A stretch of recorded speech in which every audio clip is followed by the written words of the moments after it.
Hello friends, welcome back to week 6 of our MOOC on climate change and disaster risk management.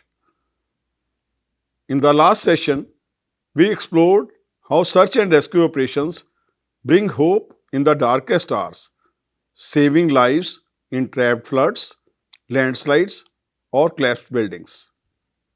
Now, we will take the next step in that journey: what happens after people are rescued.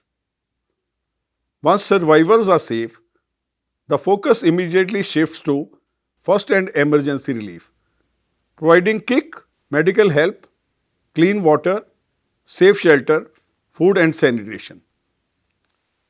In this unit, we will see how India's disaster management system handles this critical stage using simple systems that save thousands of lives every year. Let's begin with the role of first aid and emergency relief. When a disaster strikes, an earthquake, flood, or cyclone, every second matters. In those early hours, people often need urgent care before they reach hospitals. That's where first aid comes in, the immediate help given to the injured or sick to stabilize them and prevent them from further harm. Emergency relief, on the other hand, is about meeting people's basic needs, that is, water, food, shelter, and sanitation, to help them survive safely until normal help returns. Together, first aid and emergency relief form the bridge between rescue and recovery.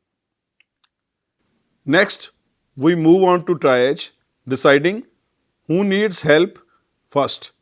In large disaster, hundreds or even thousands may get injured at once. Doctors and rescuers can't treat everyone immediately, so they use a process called triage. Triage simply means sorting patients based on how urgent their condition is so that help goes first to those who need the most. India's main system for this is the AIMS Triage Protocol ATP, developed at the All India Institute of Medical Sciences, New Delhi. It uses an easy to understand color code system. Red tag means immediate life threatening injuries like severe bleeding, heart attack, or loss of consciousness. These patients are treated first within minutes. Yellow tag, serious but stable condition like broken bones or high fever that can wait for a short time. Green tag, minor injuries, people who can walk and help themselves.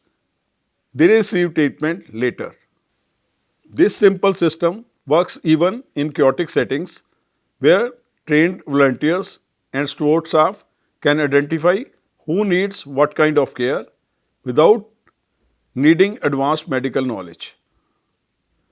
During the Wayanad landslides in 2024, Triage helped doctors quickly separate critical trauma patients from those with minor injuries, thus saving time and lives.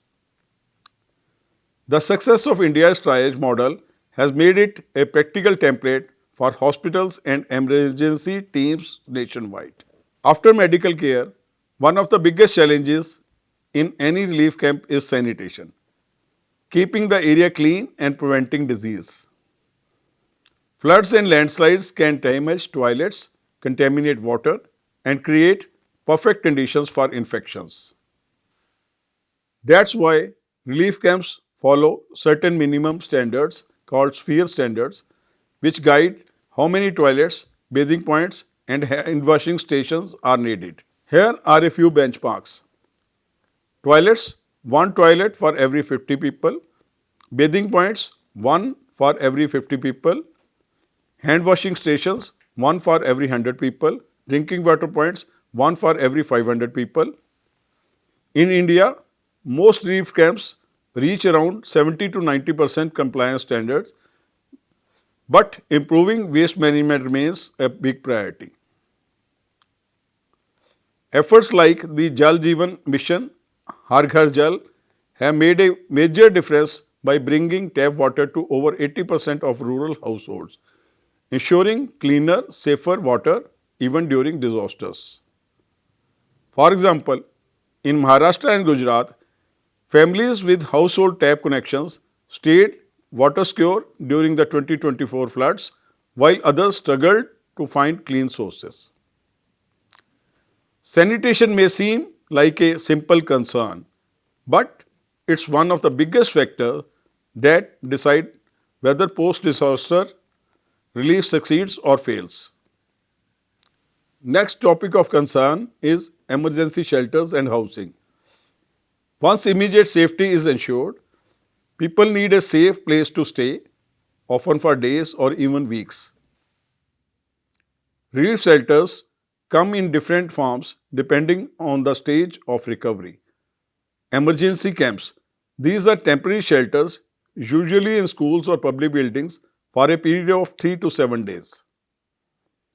Transitional shelters, used for 4 to 6 weeks, these semi permanent huts or tents give better protection from rain and heat. Permanent housing, built during long term recovery, designed to resist floods, earthquakes, or cyclones. For example, after the Assam floods in 2024, 84 relief camps sheltered over 15,000 displaced people. In Odisha, cyclone resistant houses with stronger roofs and raised foundations have protected thousands from repeated storms. Good shelter design is not just about rebuilding homes, it's about building safety and dignity back into people's lives. Next comes one of the most vital parts of relief: food and water. During disasters, people often lose access to their kitchens, wells, or markets. That's why organized food and water distribution becomes the lifeline of relief operations. Here is how it typically works. Dry ration kits. These contain rice, wheat flour, dal, salt, sugar, and oil, enough for a family of 4 for 15 days. Emergency food kits, pre-packaged, ready-to-eat meals for those who have no means to cook. Community kitchens. In large camps, food is cooked and served hot every day. During the 2024 Assam floods, over 4,50,000 dry ration units and 2,30,000 cooked meals were distributed, serving nearly 77,000 people daily. Water supply is managed through tankers and storage tanks, one water point per 500 people, and clean water is delivered every morning and evening. Organizations like Indian Red Cross Society maintain water tanker fleets across states for quick deployment. Schemes like Pradhan Mantri Garib Kalyan Ann Yojana and One Nation One Ration Card ensure that even displaced families can access free food grains anywhere in India, a crucial link between welfare and disaster response. Friends, let's now discuss training, funding, and integrated medical response. Behind every successful relief operation are trained people and planned systems. India's Emergency Response Support System ERSS 112 connects citizens to police, fire, and ambulance services through a single helpline. In cities like Chandigarh, the average ambulance response time is now just 8 minutes, a dramatic improvement from the earlier 25 to 40 minutes. At the same time, first aid training programs across India now train over 1.3 lakh people each year, from volunteers and NGOs to NDRF personnel. Even basic CPR training and the use of AEDs have become more common in public spaces. On the funding side, the State Disaster Response Fund and National Disaster Response Fund provide money to affected states for quick relief. For example, in 2025, the center released over 3,000 crore rupees to 6 flood and landslide affected states, including Uttarakhand, Assam, and Kerala. This combination of trained responders, modern systems, and reliable funding ensures that relief operations start fast and reach everyone in need. Now, friends, let's see what are the lessons from real disasters. Let's quickly revisit two powerful examples of how these systems come together. Assam floods 2024. Relief teams activated triage at hospitals, opened 84 emergency camps, and achieved nearly 76% sanitation compliance. Food and water were distributed efficiently, reaching 280,000 people with clean water and 150,000 with rations. Wayanad landslides 2024.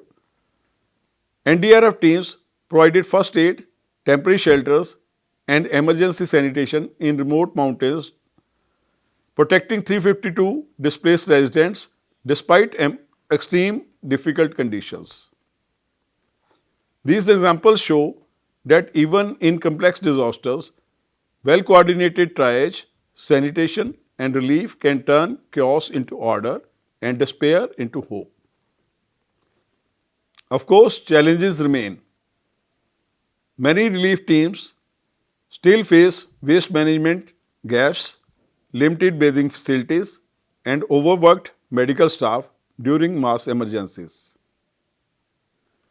Post-disaster housing projects often take 18 to 36 months to complete, delaying full recovery for affected families. But the good news is India is constantly improving. AI-based triage systems, digital beneficiary tracking, and community-managed sanitation are being tested in states like Uttarakhand and Haryana. Innovations like solar-powered water purification units and cash-based digital relief are shaping the future of disaster response. The goal is clear: faster relief, smarter systems, and a more resilient India. So friends, as we have seen, first aid and emergency relief form the heart of disaster response after rescue. They bring structure, safety, and care when everything else is uncertain. From triage to sanitation, from shelter to food and water, each element keeps communities alive and helps them stand up again. But as disasters grow more complex, technology is becoming an even stronger ally in saving lives. In our next units, Unit 6.3, we will explore how cutting-edge tools like drones, IoT sensors, and robotics are transforming emergency responses across India, making them faster, safer, and smarter. Until then, remember, true relief isn't just about aid, it's about restoring dignity and hope. Thank you for joining and see you in next session.